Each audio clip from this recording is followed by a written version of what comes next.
Sarkodie and Castro with us one. Yamish. 8 minutes after 6.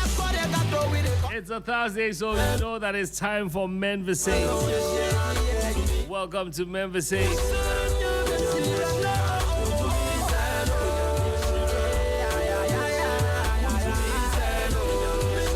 This is the space where men are encouraged to take off the armor, drop the performance, and have a conversation. Have the conversations that don't usually happen in public. Society often celebrates men for being providers, protectors, and problem solvers, and pillars of strength. But mostly in Ghana, it's providers. The rest of the piece, they don't look at that.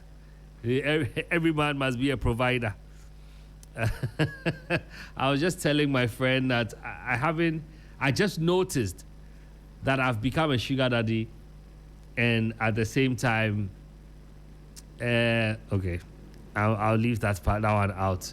But I didn't notice that a sugar daddy will catch up with me soon, you know, because now I'm meeting people in their 30s and their 20s, and even when you say hi, they think you're good to chase them. And so the first thing is, hey, where are you taking me? Am I safe? Hey, what are you going to buy for me? I'm shocked. But the beautiful thing about being a millennial is that you have the chance to be a sugar daddy and a sugar boy at the same time. Because you have people in their 50s and 60s also liking you. And then you are also chasing the younger ones. You know what time it is. Tonight's conversation isn't about all of that. It's about portraying men. It's actually about portraying men. It's not about portraying men as victims, but it's about recognizing that strength also includes knowing when to speak, when to seek support, and when to admit you're struggling. Our question tonight is, when the one everyone relies on is falling apart, who do they turn to? If you've ever been the person everyone calls in a crisis, everyone expects to have the answers, or everyone assumes is doing fine, we want to hear from you. But that will be later. But now, I'm joined in the studio by a very good friend and brother of mine, Kester. Kester, your name is Ose? Yes. Yeah, Kester Ose. Yeah. Yeah. So I mean, the men's side is also there, but I seldom use it. Okay, so you normally use Ose? Yes. Okay, so Kester Ose is here with Mr. Kester Ose is here with me, and we're going to get into it. Kester, let's get into the conversation quickly. I mean, we don't have to waste the time. We've already spent 11 minutes. Yes. So wait, good evening. Before you say anything, okay, introduce yourself so then I can ask you a question to guide the conversation. Right. So as Drake said, my name is Kester Ose, or Kokonte Kester. I'm a communication architect and an analyst as well. Okay. Thank you and thanks for joining us. As always. Yeah. Kester, I don't want you to go straight to answering the question, because then once you do, we don't have anything else to discuss. I want us to stretch it well. Right. The general question is, when the one who everyone relies on is failing or is falling apart, not failing, it's falling apart, who do they turn to? I personally want to ask you, when you feel broken, tired, stressed, who do you go to, or who do you turn to? Well, a typical Ghanaian will say, thank you so much for the question. Yes, but I mean, it's a serious conversation, and I feel like this is the right time or platform to have it. Oftentimes, as men, growing up, it's supposed to be the repository of all the issues, of all the wahala. Just say, bema die, into issues, stress, bibia, bema bo. Yeah. But for me, I would tend to my mom. Okay. Yes, my mom, and sometimes my wife as well. We have conversations, and there are times when you realize that you just want to speak, and your problem or your stress is half solved when you speak up, when you speak to somebody, when you just get it off your chest. But of course, the ultimate is God. All right, because God is the one who listens and, of course, doesn't judge. He listens to us with an open heart, and He's there for us whenever we're going through stuff. But as a man, of course, it's God and then my wife. So those are the people I speak to. You mentioned your wife. Yeah. And I can't say anything about the answers you've given because those are from you. Right. Yes. I know a few people who say, I will never show my wife my vulnerable side. When I am vulnerable, I wouldn't want my wife to know. And I guess it's because they felt or they have gone through some level of betrayal from their spouses or from their wives. Are you not afraid that that could happen? So it's funny. Should you just open up to your wife because it's your wife, or you have to know the kind of person you're married to before you open up? Well, certainly. I mean, this morning we were having a conversation with one of my friends on our way to work. And so I've been at a seminar or a workshop for the past 3 days. And there's something that comes with being there. So it's like a table allowance or sitting allowance type of thing. And I was talking to him about it, that, the first day I just gave the envelope to my wife, so, and he's like, hey, no, you don't have to do that. You don't have to open up to your wife like that. And I'm like, see, definitely your wife is different from my wife. Yeah. But I have, like an open conversation with my wife where she knows my salary. She knows, every allowance that I get. And, that is the way it should be. But of course, if you're not with the right person, or you're with somebody who always wants to take because she knows what you're getting, then that's the problem. But it all starts from understanding who your partner is or who your wife is, and being able to share some even sensitive information with that person. So of course, if the grounding is not stable, if the grounding is not where you would have some of these conversations, obviously you can't speak to her. But we have conversation, or I have conversation with my wife, because we've established a certain level of understanding between each other, that we can have open conversations about finances, about relationships, about marriage, about childbearing, about everything in totality. Because a friend of mine was sharing with me how he opens up often about his source of income, and rather on the contrary, his is not the case of, say, I earn so much, and I come and I say, this is how much I earn at the end of the month. His is more like, even if a friend of his gifts him money, he opens up about it. He goes to the wife and say, Charlie, and they Kesta mami 10,000, or we have money today. I got it from Kesta, because according to him, he felt he needed to be open. Yes. And he didn't want to leave the woman in a place of thoughts where, darkness of thoughts. Yes, darkness of thoughts. Thank you. And she would just be wondering, where does this guy make the money from? And that turned out to be bad. The woman eventually felt like, you don't do much. Everything you bring, is not from hard work. It's people that are giving you. Because she felt like anytime this guy comes, so and so gave me this, so and so gave me this. So he said that moving forward, he will begin to lie. So he comes back and says, hey, today I went for a high-level board meeting. Yeah. And, they gave us some allowances.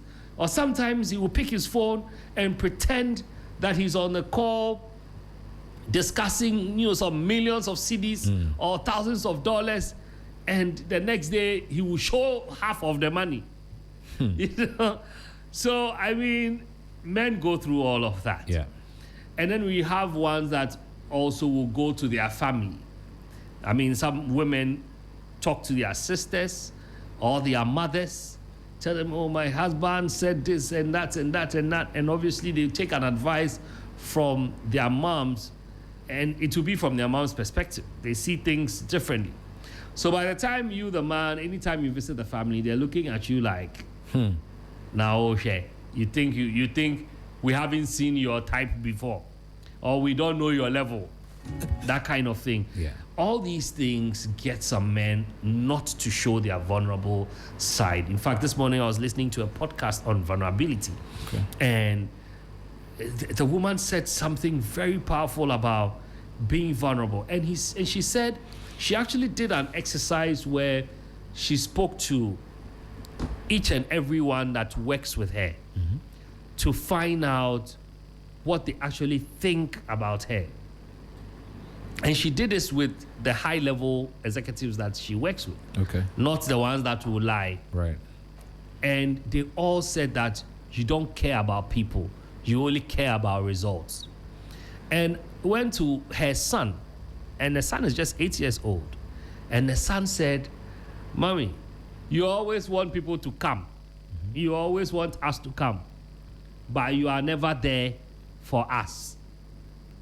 You know, because she said she broke down and asked them, "I want you to be genuine. I want you to tell me how you truly feel about me." You know, and this is what the boy said. So, I mean, nowadays, people don't want to just come across as they are weak, because people actually think that when you're vulnerable or when you show your vulnerable side, it means you are weak. You're weak. But the truth of the matter is that we're humans. At the end of the day, we're humans. And we all have that side. Well, we're not superhumans. We have blood flowing through our vessels, our veins and whatever. You know, so it's okay to feel vulnerable. It's okay to be vulnerable. But of course, that should help you be a better person. That should help you understand that it's okay to fail. When we're growing up, you know, we have this poem or so that says, try again. You know, even if you don't succeed, try again. Yeah. So some of these things come so you understand the life that you have, you know, the human being that you are. It's okay to be vulnerable. It's okay to express vulnerability. But of course, that shouldn't define who you are. You understand? Before we go for a break, Esther, I want to quickly ask you, how can someone tell when a strong man is bent out? Well, obviously, if you classify or you define somebody as strong, it's based on certain character traits. So you're used to, or you perceive him as strong, you see him as strong, and he acts strong. But there are times when definitely, even though he's coming off as strong, there are things that, you know, are a bit off, will be a bit off about the person. Because of course, you maybe he's not as open as he was or as he's supposed to be. He kind of shies away because, of course, if you're strong and, you know, you show bravado and all those things, you want to be seen. But this is where he kind of calls into his corner. Though he's trying to be as confident and everything as he seems, there's a bit of offness around him. It takes somebody who is very observant to notice, because of course he's going to try that extra or go that extra mile to cover his vulnerability, to also keep that level that he's always been, you know, keeping. You understand? So if you're very observant, you would know. And it's women who mostly are able to pick some of these things. Let me give you an example. In my office, of course, I'm the lead for the office, and I'm the bubbly, lively person. But every time I go off, I don't speak, or I'm just behind my laptop or something, they ask, "What's wrong?" So just like I gave you the example, you maintain a certain level of energy or some vibe, and if you're going off or you're not going according to what you expected to go according to, then they realize that there's something wrong with you. Then I'll say, "Oh, I'm okay," or "There's something bothering me," and then you speak about it. So it depends on the people around you. If they're observant enough and you keep a certain level of activity, then when you go off that level, they know. They notice it. I think we also have to bring to light the kind that rather do more or become louder when they have a burnout. A lot of choleric people are like that. They never want you to see that they are weak, and so you will see that they are angry about the results not happening. You will see that every little thing gets them agitated, and they would rather want to scream, like, "Why is it?" They're always shouting. And that is also a signal that I think that is because I'm not choleric, but I think what I use as a coping mechanism is that I rather act more excited and I come out more bubbly when something is bothering me. Because I don't like to be asked what is wrong. Yes, and I'm just like you. The only person I open up to maybe now, besides God, I talk to God pretty much about everything. Yeah. Is my wife. And so when I am down, it is hard for you to tell. Like me, I can owe 1 billion and eat a big bowl of fufu. Yeah. When you see Okafodidi. that, when you see that I'm chewing the meat the most, you should know that I have a problem. When you see that I'm over talking or I'm listening to me, I'm actually calm when everything is good for me. That's how I like calmness. I don't even like loud music. For a presenter and for a musician, I don't like loud music. Loud music. When you see I've turned the music on, I'm trying to dance, I'm trying to be all over the place, something is bothering me. And so often the people around me don't realize that I go through, and also I have learned to speak. Yeah. I have learned to speak. Because it's okay to speak. It's okay to speak. Yeah. I think the only things that bother me, things don't easily break me. If it is anything emotional or like maybe my friend has pissed me off, trust me, people don't believe it when I say that. The moment I turn around, it leaves my mind. And that is how I've trained my brain. Yeah. But the things that affect me are money related. So you see, it goes back to what I mentioned, that it takes somebody who knows your pattern. Yes. To be able to identify that. Great. Great. I think that's yes. So then let's leave it at that. If you have a partner, if you're a man, I think if you're a man, also learn your own patterns and teach the people around you, because sometimes you need them. I have a go-to person also, Paul. I mean, Paul is the one guy that will disappoint you any day, but he's also the one guy that will come through for you when you don't expect it. And so there are certain people I don't take for granted at all. And so, guys, you know what?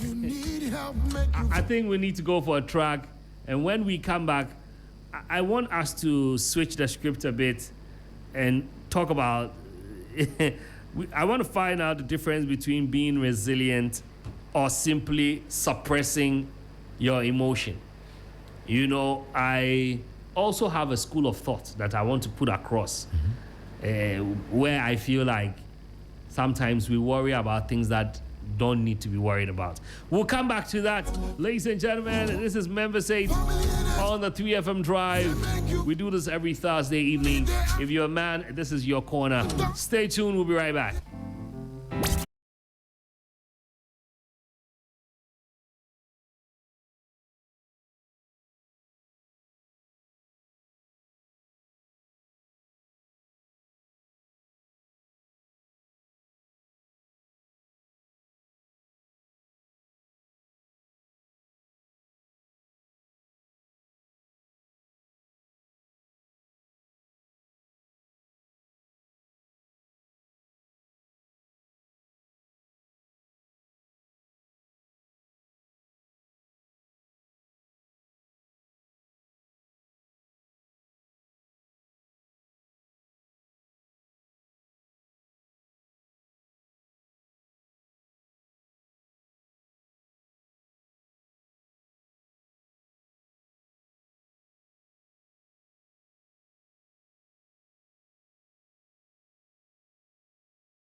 Pretty beautiful music. I always say the best music lives from the past, but my Gen Zs are always arguing with me, so I leave them to wrestle with their.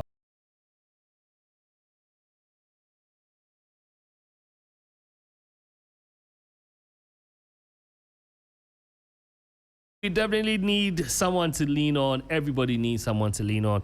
I'm in the studio with Kesta. We're having MENVERSATE. And if this is your first time listening to us, this is the Men's Corner. This is where we have all conversations about men, their challenges, their good times as well. And so it's not like men trying to overtalk or whine and whine and whine. You just listen to Lean on Me, Bill with us. Amazing tune. All right, Kesta, let me ask you this question. Like I said, I wanted to flip the script. A lot of men, well, from what I've heard or seen or observed, I see men run away from being tagged as weak, especially in the Western African culture. And so, don't you think is the reason it sometimes looks as if it's difficult to find someone to fall on? I also noticed when I went to stay in South Africa. When I was in South Africa, I moved around some other Southern African countries.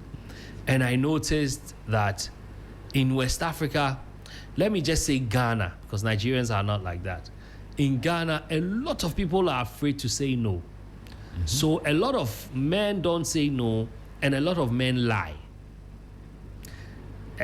Well, when I say lie, it could be about anything.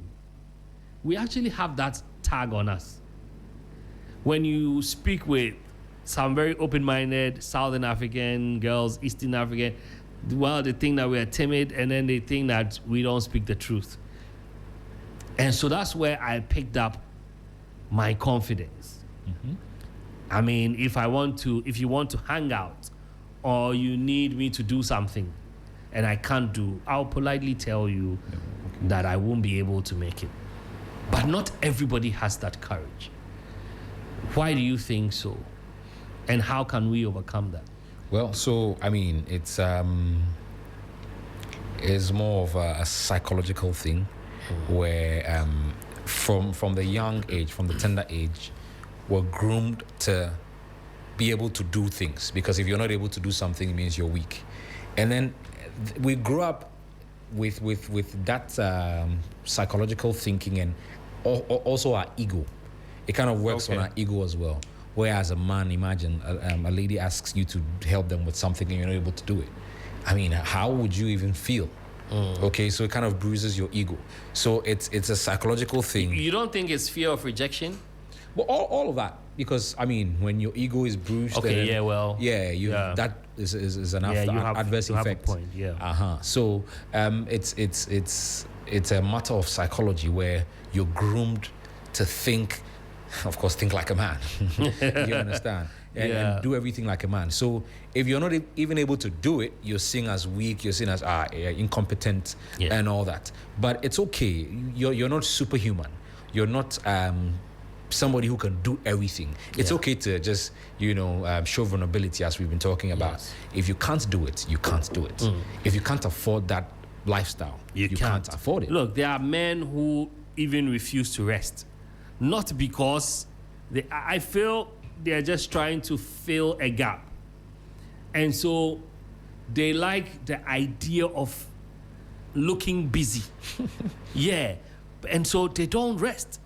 They don't rest because look, let's not limit this to just men.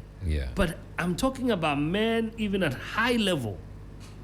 CEOs, business executives, huge people who deal with money, huge investors, and all these people have people that look up to them. Some are even mentors, and especially in Ghana, when people pick you as a mentor the moment you have a nice car and a nice house. So people are forced to look tough. Yes, of course. I mean, even within the male fraternity, there are some men who look down upon other men because they haven't ascribed or they don't conform to the standard of being a man. Yes. You know, I think it's hegemonic masculinity or something like that. Where Wait.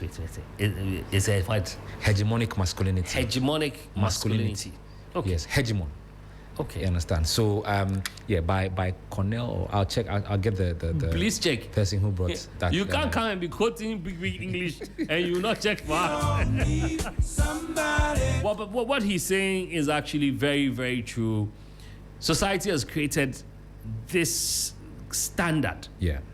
Where it's like everybody falls or comes under. It becomes like a yardstick where we measure people, especially men. Yeah. It's like if you don't drive a nice car and you don't, I wouldn't even talk about smelling good, because those ones, even if you don't have a car, you can smell good and dress well.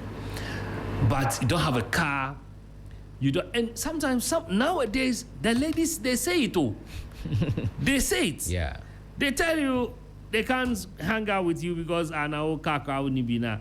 I have a friend who actually they were about to get married, but this lady had her own perception about the ideal man, you know, because he had just gotten a job and he wasn't having a car. And it's like, I mean, you don't have a car. Yeah, you don't have a car. Like, how can you not have a car?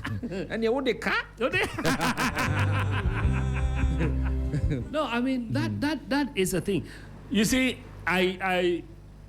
God was teaching me toughness. Yeah. When, you know, my car went to the shop, and it's been in the shop for quite some time. Shouts to what was the name of the red car, the first red car? Oh, Joanna. Joanna. Shouts to Joanna. You see, I shouldn't have sold Joanna. Joanna was the best car.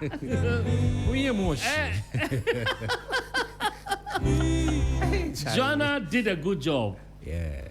But when this other one came, I mean, she had to go. Oh, no, I was here. Yeah. But you know, guess that. I realized that friends or so-called friends would throw subtle jabs at you, you know, and for us who are celebrities, people will say things like, hey, Nanikawa.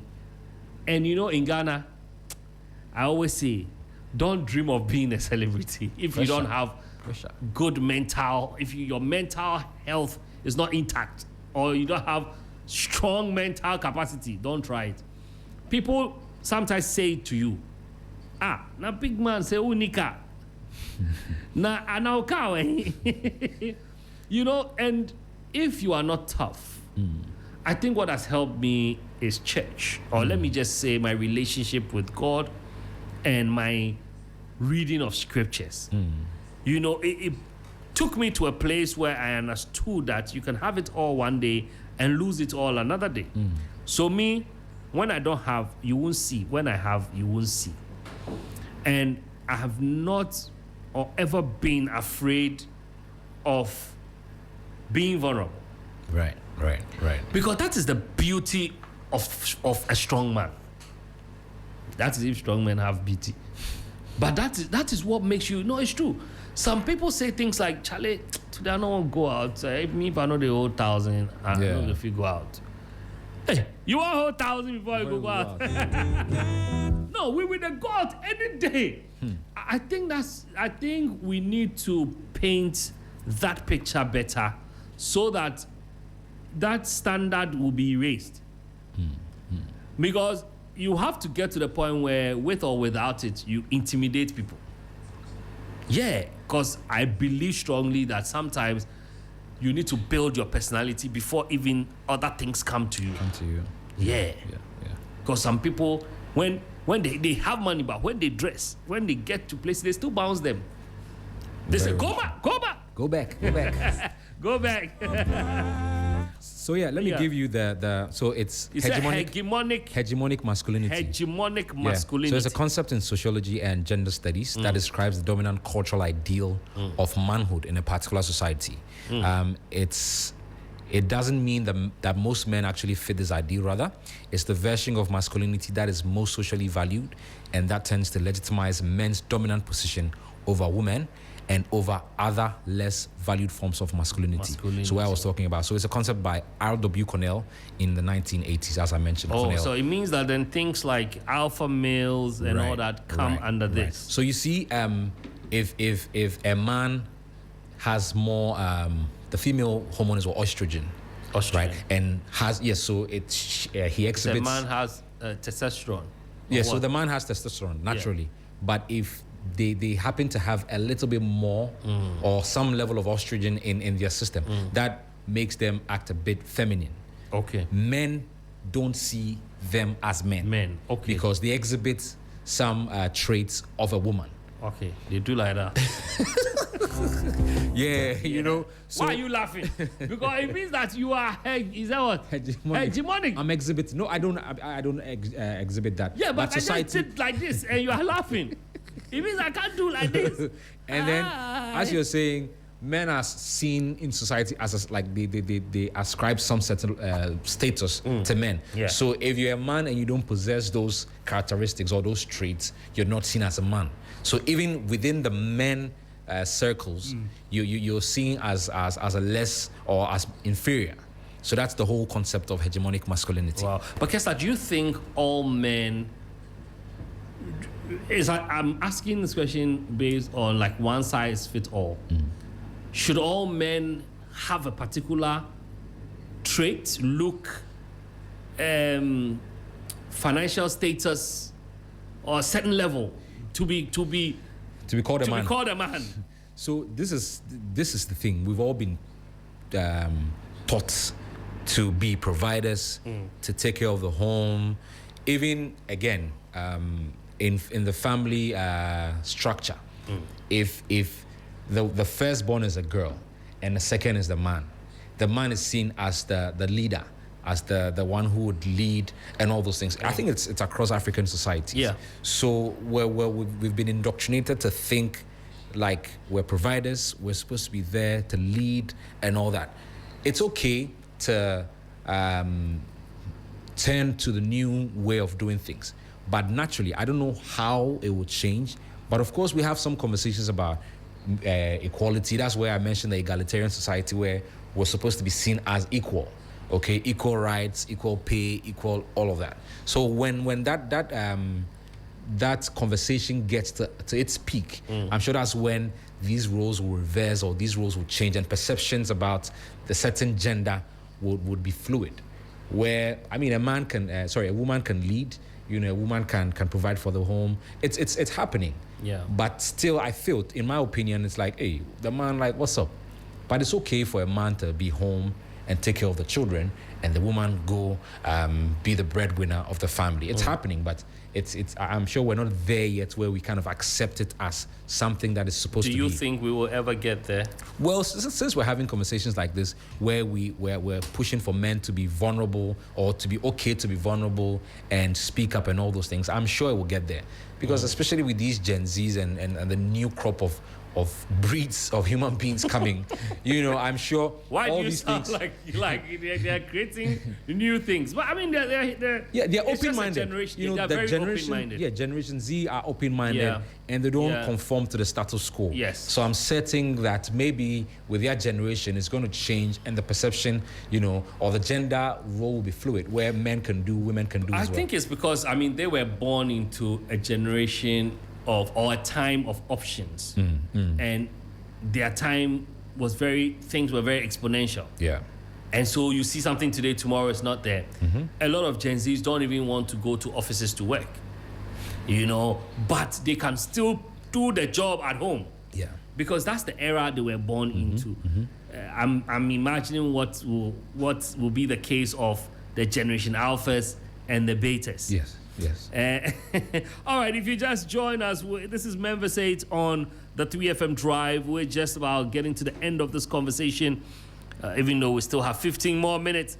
Guys, I would love to hear from you, but let me ask you this question.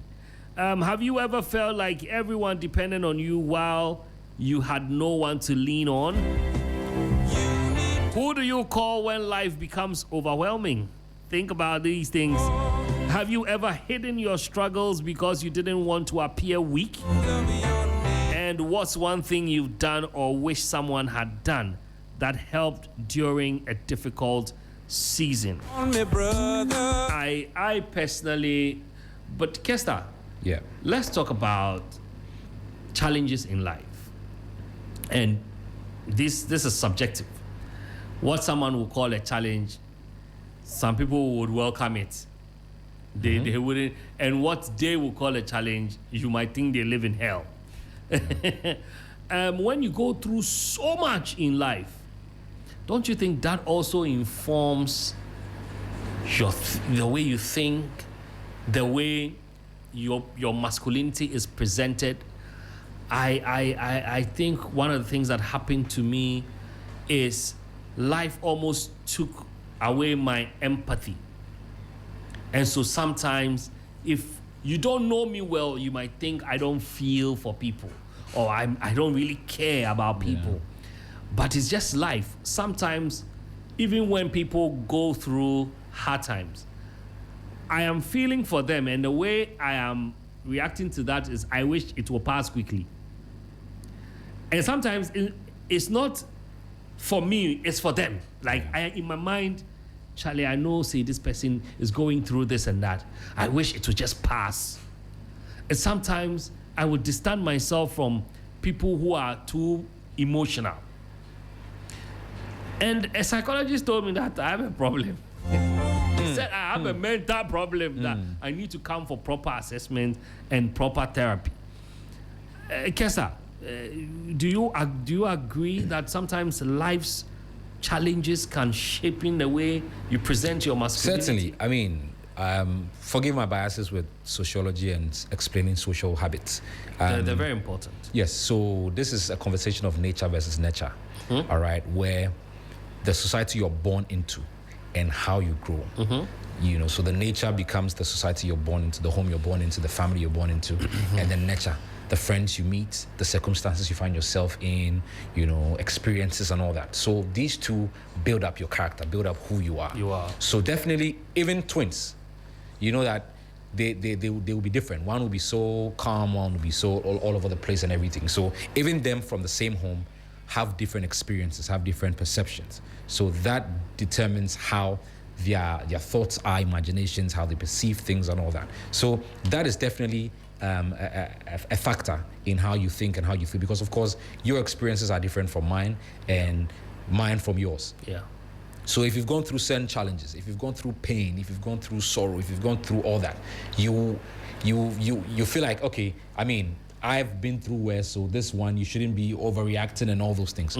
But of course, that is not the way to go. I was watching a video, like a podcast, and this guy, I've forgotten his name, was talking about the man in the hole, where he says there was this man in a hole and he was looking out, was calling for help. The first man comes and drops a paper and says, I'm a lawyer, when you get out, we'll sue the people who put you in the hole. The second one comes and says, he's something like, I'm a doctor. When you come out, I'll treat you for all the things for free. And then the third guy jumps into the hole and says, I have been in this hole before and I know how to get out. So I'll help you get out. You understand? So sometimes too, people haven't gone through the challenges that you've gone through. That's true. So they don't kind of understand. That's true. Sociology will also tell you that sociological imagination. Put yourself in people's shoes, okay? Maybe you see somebody who, especially, forgive me, the people who, the night workers, okay? You would think, but this woman, why are you saying forgive me? No, I mean, it's maybe not appropriate or something like that. But they are the night workers. Not night shift, 24 hour.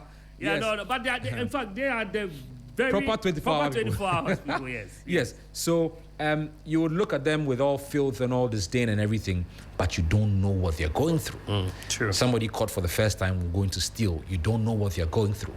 So you don't just judge them by the action that you've seen them in. Sociological imagination would tell you, put yourself in people's shoes. If you were there, you would have done worse. So don't be quick to judge or don't be quick to close people over some action that you've seen them in. All right, so definitely with what you said, it's nature versus nurture, and definitely your ideals, your what you believe in, your perception and everything will be different from other people. But I think we should still have some empathy for people, no matter what you're going through, no matter what you've been through. Clear example. So I lost my mom, all right? And may her soul rest in peace. Certainly. And my condolences, my brother. Yes. Thank you. So I was in the office one day, and then somebody comes to me and says, I heard about your news. You have to pay late-comer dues. Okay. And she explains that she's lost both parents.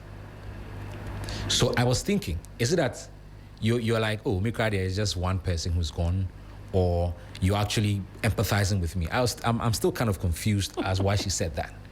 Okay, because maybe she went through a hard time when that happened. Processing it.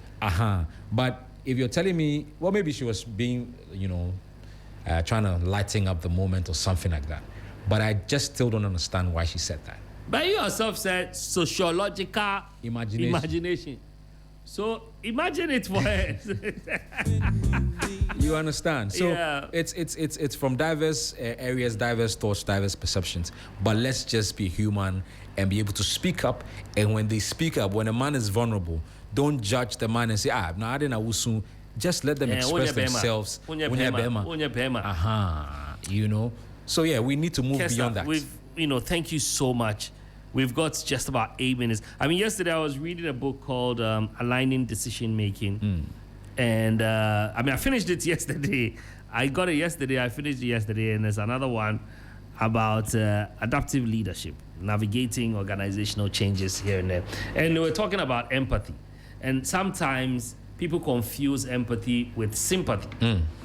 So somebody can be empathetic about your situation, but they will not necessarily sympathize with you. It does not cancel out that the empathy was shown. Yeah. When I remember, I think I was at your mom's one week, and I think I spoke to you about not fighting with family. Because for me, I was told some of these things. I was lucky to have a very good support system when my mom passed. So that's the one thing I can lend to you. Because as it stands now, no matter what, it has happened. Yes. That's how some of us process things. And what you can't change is that you need to find money for the burial. Certainly. That you cannot change. No. You have to still do it. So you can't also change the fact that she's gone. So where do I support you? You understand? Yes. Scripture says we should mourn with those who are mourning. And mourning with you is me being able to support you. Come around, Charlie, bro. Everything will be fine. Yeah. Everything will be good. Some people like pity parties. So when they see that you are coming they sit on the floor. Then they spread their legs. Yes. They start shouting, yay! Hey. Yeah. I can't teach anybody how to mourn. Yeah. Hey, did I say mourn? Mourn. I can't teach anybody how to mourn. But so you will see that I'll move away. And I'll wait and call you once a while. Charlie, how you manage things? Yeah. Have you sorted out this? Maybe this is a little token, that kind of thing. We all can't be crying at the same time. No. How we go find money? But the funny thing is, everybody seems to, in my situation, everybody seems to be focusing on the husband who's lost the wife, and not the son who's lost the mother. Yeah. Because everybody keeps saying, oh, check on your father. I mean, of course, it's going to be different for him because he spent more time with the woman, with her. and now he's alone because, of course, I have my wife and everything. But everybody is grieving the way they can. So every time, like 90% of the time, when they come, you'll be strong. Yeah. Don't cry, be strong. Don't cry for your old man, be strong. Yeah. But I feel it's not the right way to approach things. Yes. You understand? And again, like a father or a man whose wife has given birth, everybody's focusing on the mother and the baby, but not thinking about the father as well. Because, of course, you also play a part. I think I said this to my boss once. Anytime she comes, like, how's the family? How's the baby? I'm like, you won't ask of me. Yeah. So what if one day you come to Yes. work and I don't come? You understand? So Yeah. these are some of the I other feel you. conversations which you also have and all that. Thank you so much. I wish I could open the phone lines. We've got 5 minutes. I don't know if I can pick 2 calls. You just call. Producer, can I pick 2 calls? All right, I can pick 2 calls. 0559 242 717. This has been a very insightful conversation, a very in-depth conversation. If you don't have heart, you can't be part of this conversation. 0556 910 154 0559 242 717 0559 242 717. Who do you talk to when you are broken? Who do you talk to when you are down? And I'm talking about the man who takes care of everyone. Some people will pose like, yeah, they take care of everyone, but yeah, you go say nothing, they happen like that. I mean, look, I think that, yeah, because I said we were going to talk about not to worry about things. I want to advise that we shouldn't worry about things we can't control. Certainly. As people who stand for everybody. Because maybe I'm taking care of my family. My parents also come in, well, my mom is gone, but my dad. And then I have people that I work with. Yeah. I have learned to say no. You can't do it all. Yeah, I can't do it all. No. But that's the thing others cannot do. If you can master that courage, and look, sometimes I tell my dad, like, oh, boss man, today, dear, you know, go, Charlie. And then I tell him that, look, wait, when I will call you myself. Yeah. You know, and the last time he himself said, he said, Charlie, I didn't like the way they make hard for my top. You know, my dad speaks pidgin with me. You know, so sometimes people who seek help from you, they know it when they know you will always give them. Yes. Or you always be there. There are times when I'm sleeping and you call me, I know that you are coming to worry me. I won't mind you. No. And this is to everyone listening out there. This level of entitlement some people have is crazy. You asked me for money, I gave you. Maybe you went to school together or we have some, something common. You asked me for money and I gave you.